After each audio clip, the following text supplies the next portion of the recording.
جی آپ گو ہیڈ، بات ہاں کریں آپ۔ جی، اب آپ کو میں ایک اور بات بتاتی ہوں کہ ہم لوگ جب صدر محلے میں رہتے تھے، ہمارے گھر کے ساتھ ایک گھر تھا مبارک چیمہ صاحب کا، اور سارا ربوہ جانتا ہے کہ مبارک چیمہ صاحب کا تعلق کن لوگوں سے تھا، وہ کیا کیا کرتے تھے۔ اب ان کا سب سے بڑا یہ مسئلہ، ایک میں ان کی مجھے بیوی انٹی بشرا، اللہ تعالیٰ ان کو زندگی سے دے، بہت صابر اور بڑی، مطلب میں نے نہیں کبھی اتنا مطلب برداشت کرنے والی عورت دیکھی۔ برداشت بھی کیا ہے، مطلب وہ تو مجبور ہوتا ہے بندہ اس جماعت کے اندر۔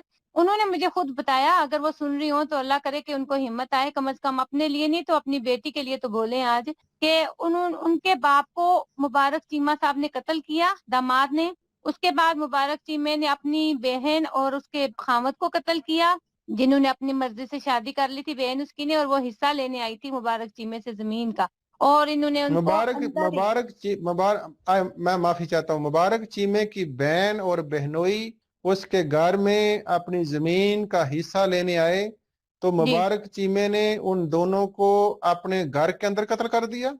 گھر کے اندر وہ بتاتی ہیں کہ سوئیں مار مار کے نا ان دونوں میاں بیوی کو انہوں نے مار دیا تھا، بیڈ کے نیچے گھس کے تھے بےچارے ڈر کے، تو وہاں انہوں نے ان کو مارا، ٹھیک ہے۔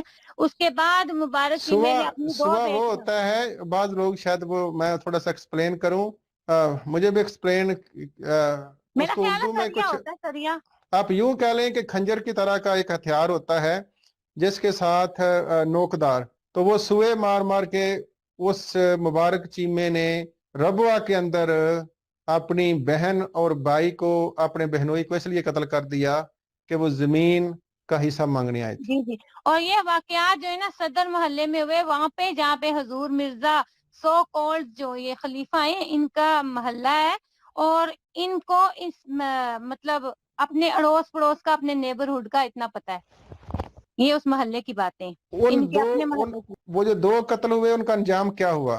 کچھ نہیں، کوئی اگر دیکھیں آپ کو، اگر انہوں نے اس کے سسر، اپنے سسر کو جب مارا پکڑ لیا ہوتا تو وہ بعد میں اپنے بہن اور بہنوئی کو نہ مارتا، اگر ان دونوں کے لیے پکڑا ہوتا تو پھر وہ بعد میں اپنی بیٹی کو نہ مارتا۔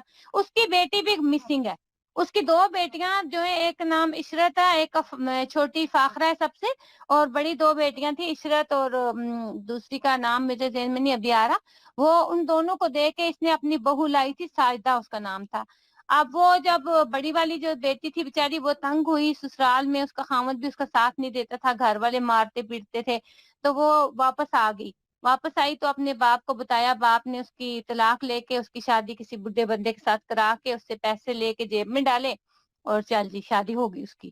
اور جو چھوٹی والی تھی عشرت، وہ کافی ٹائم سروائیو کرتی رہی، اس کے بعد اس بیچاری کے بھی 5-6 بچے ہو گئے، تو وہاں اس کا گزارا مشکل ہو گیا، اس کو باپ نے کمرہ ایک دیا، اللہ جانے کیسے وہ بھی ہمت کر گئے وہ لوگ، تو وہ ربوہ آئے، ربوہ آ کے رہنے لگی۔ اس کا جو خاوند تھا وہ جماعت کے کام شام بھی کرتا تھا اور رکشہ بھی چلاتا تھا۔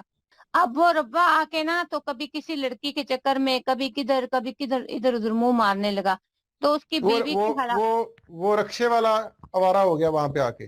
آوارہ ہو گیا۔ جی اچھا، اس سے پہلے میں بتاؤں، جو عشرت کی دوسری بہن جس کی شادی بڈھے سے کرائی تھی، وہاں بھی وہ بیچاری خوش نہیں تھی، اس کی پریشانیاں تھی، اس نے اپنی ماں کو آ کے شکایت لگائی، تو ماں کہتی ہے کہ میں نے آخری بار اپنی بیٹی کو تب دیکھا جب میرے خاوند نے مجھے کہا کہ بیٹی میری کو میں لے کے جا رہا ہوں اس کو، تو میں اس کا حق مہر اس سے لے کے، تو اس کو علیحدگی کرا کے، تو آمنے سامنے بٹھا کے دونوں میاں بیوی کی بات کرا کے ختم کر کے کہانی آتا ہوں۔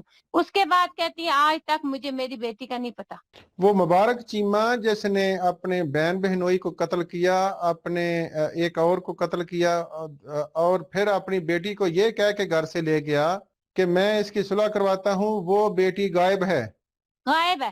وہ آنٹی کہتی ہیں کہ اس وقت جب مجھے آنٹی ملی تھی لاسٹ ٹائم، انہوں نے بولا تھا 3 سال ہوئے بیٹا، میں نے آخری بار گلی میں دیکھی تھی اپنے باپ کے ساتھ، مجھے لگتا ہے یہ اس کو ڈیرے پہ لے گیا اور اس کو وہاں جا کے مار دیا اس نے، اور پیسے جو اس کا خاوند تھا نا، اس سے حق مہر کے پیسے اس نے لے لیے تھے، پیسے میں نے اس کے پاس دیکھے تھے، لیکن میں نے لڑکی نہیں واپس آئی دیکھی، اور وہ کوئی جو پتہ وہ نہیں۔ جو وہ جو وہ جو عطیہ بہن ہے، وہ جو بہن اور بہنوئی گھر میں قتل کیے گئے، ہوں۔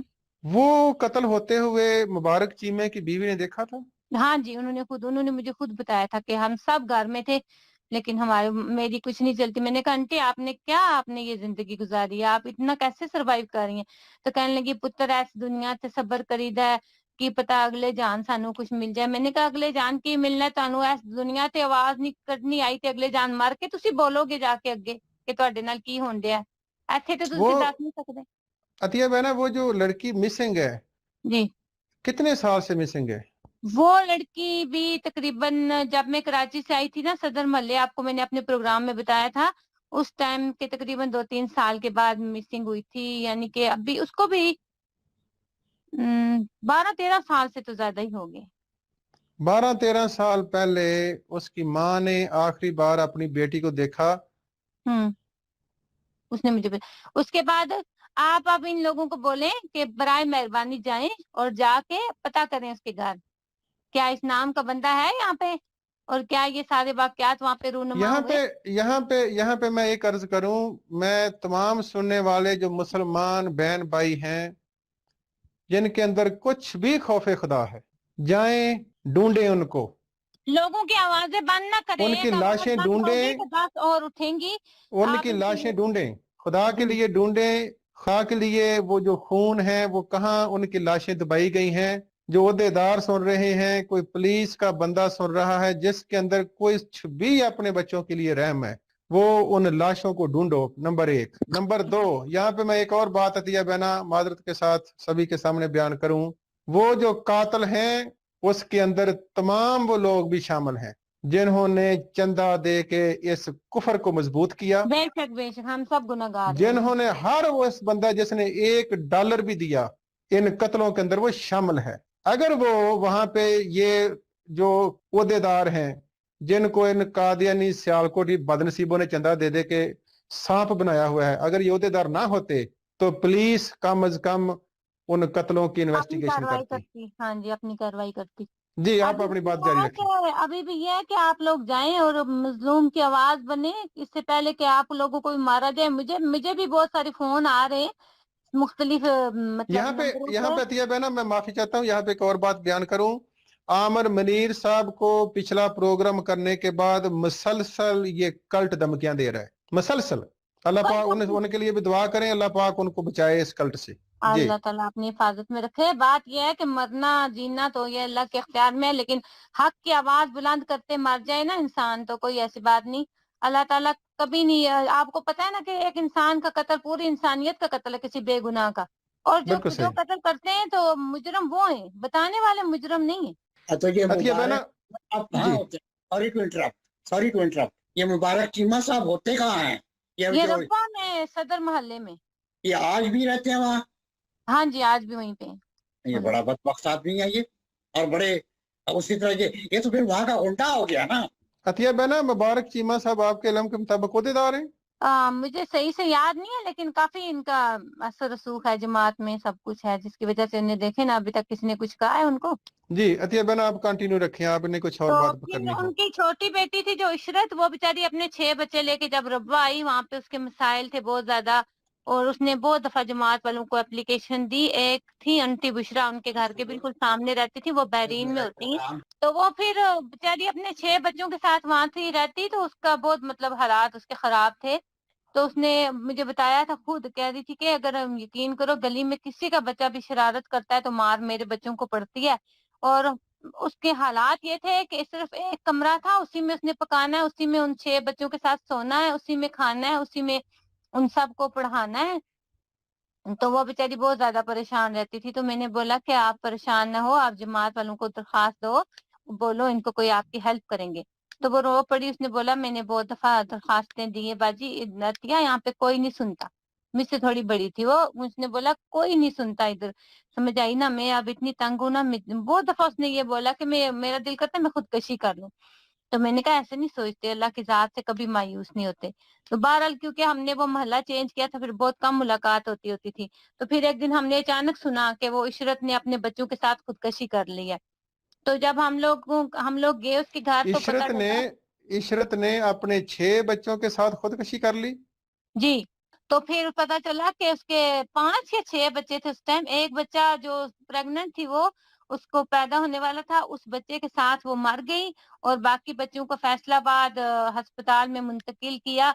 तो वो बेचारे सरवाइव कर गए, लेकिन वो सारे बच्चे जो हैं, क्योंकि गंदम की गोलियां खाई थी उन बच्चों ने, और सारे जो हैं किसी न किसी मर्ज में मुब्तला हो गए बचने के बाद भी। और जब वो उसने खुद उसने माँ ने अपने बच्चों को भी गोलियां दी गंदम में रखने वाली, और खुद भी उसने खा ली। जी जी। तो वो आंटी बिश्रा मुझे बता रही थी कि जब ये शाम के वक्त कहती हैं बड़ा ना तैयार श्यार हुई, बच्चों को भी तैयार किया, तो मैंने इसको पूछा तो कहाँ जाने, कहीं जाने का प्रोग्राम है? तो कहने लगी हाँ अम्मी मैं जिधर से आई थी वापस जा रही हूँ उधर।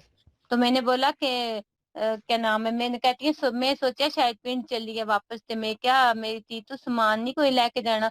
ते उन्हें क्या नहीं मैनू जिथे मैं चली हूँ उत्थे समान की कोई जरूरत नहीं।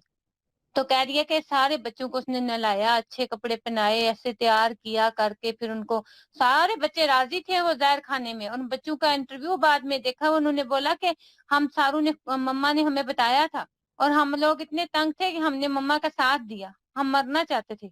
देखें आप। और ये वो जो शोएब शाह साहब की बीवी अगर सुन रही हो, उसको मिर्जे खानदान की, वो भी वहां थी, मतलब उसी मोहल्ले की है।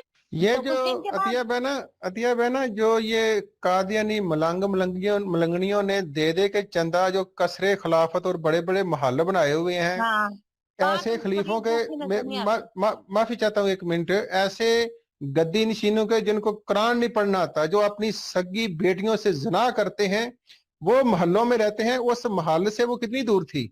वो महल वहीं पे सदर मोहल्ले के आसपास है साहब, आपको पता है कितना बड़ा रब्बा है, छोटा सा तो रब्बा है। और दारुल ज़ियाफत भी वहीं पे उसी मोहल्ले में है। और ये जो सारे जो शाही खानदान है, ये मुगल खानदान, ये उसी में है। ये जो अपनी और बेटियों से जिना करने वाला खानदान है, ये महल में रह रहा है, और वो ये 6 उसी बच्चों के साथ एक कमरे में रह रही है। एक कमरे में, और वो उसी मोहल्ले में मरी है। और जब मैंने इनके मिर्जा खानदान की औरत मुझे मिली तो मैंने उनको बोला बीबी आपको पता है कि ये क्या हुआ, इशरत वाला वाकया जो हुआ है कितनी तकलीफ दे? तो कहती क्या हुआ? मैंने कहा उसने अपने बच्चों के साथ जहर खा लिया। अच्छा ये कब हुआ? ये कब हुआ? इतना मुझे उस औरत पे गुस्सा आया ना, यकीन करें अगर मेरी कुछ लगती होती तो पता नहीं मैं उसे क्या क्या सुनाती कि तुम्हें पता ही नहीं तुम्हारे मोहल्ले में क्या हो रहा है, लोग मर रहे हैं भूख से गुर्बत से। अस्तगफुरुल्लाह।